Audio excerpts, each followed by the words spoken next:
right about these two. They're getting people killed with their saber flashing. We'd better snag them while they need the ride.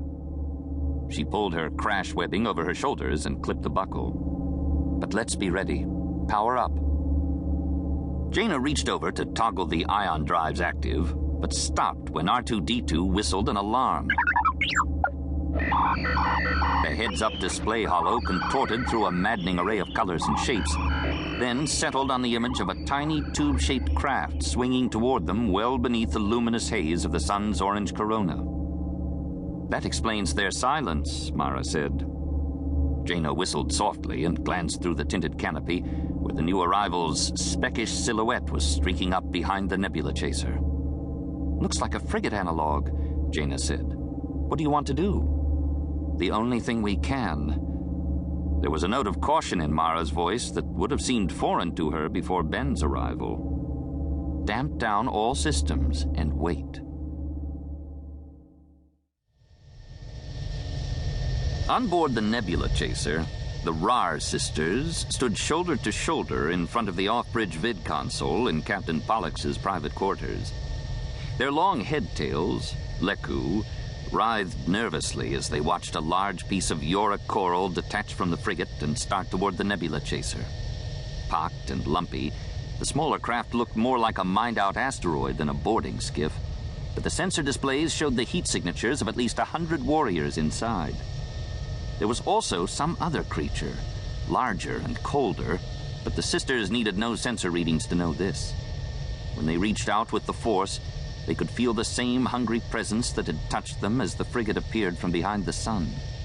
Whatever the Yuuzhan Vong were bringing across, it was attuned to their galaxy in a way its masters would never be. Alima isolated the creature's heat signature and asked the computer to find a match, then turned to see Numa already at the captain's bunk laying out their disguises. A pair of diaphanous dancing shifts, some face paint, and not much else. Having spent the last year leading a fierce resistance movement on the occupied world of New Plimto, the sisters were certainly the object of the boarding party's search. Fortunately, their enemy would be searching for a single human woman instead of two Twi'lek dancing girls. In their role as the resistance leader, they had taken the precaution of never appearing together and always in disguise, with their Leku hidden beneath the cowl of a Jedi robe. By the time the sisters changed out of their jumpsuits and returned to the vid console, the Yuuzhan Vong were disembarking in the docking bay. With bald, sloping brows and saggy eyes rimmed underneath by drooping blue membranes, they were half a head taller than a typical human and much heavier. Their brutal faces had been reshaped into leathery masks of disjoined cartilage and torn flesh, and their powerful bodies were adorned with religious tattoos and ritual disfigurements. Most wore shells of living Vonduan crab armor, and all carried the ubiquitous Yuuzhan Vong amphistaff, a serpent that could change on command into a razor-sharp polearm or poison-fanged whip. The most hideous of the warriors, a stoop-shouldered brute with only dark cavities where there should have been a nose, pushed arrogantly past the guards surrounding Captain Pollex.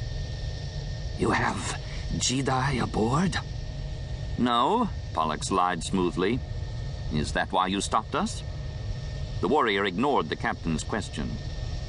You come from Talfaglio or Sikoria? You can't believe I would tell you that, Pollex said. The last I heard, our whole galaxy was at war with you. The retort drew a grudging sneer of respect. We are only a picket ship, Captain, and you are carrying refugees. You have nothing to fear from us, provided you tell me now if you have Jedi among your passengers. We have none. Pollex did not look away when he answered, and his voice did not crack. Even civilian starship captains knew the Yuuzhan Vong were blind to the Force. Feel free to search. The warrior cracked a smile. But I do, Captain. I do. He glanced toward his boarding skiff and in his own language ordered, Duin Turvoxin. A seam appeared near the back of the craft and began to open, the Yora coral puckering outward like a set of pursed lips. A pair of yellow oval eyes appeared in the darkness, and Alima felt the hunger in the Force grow more distinct.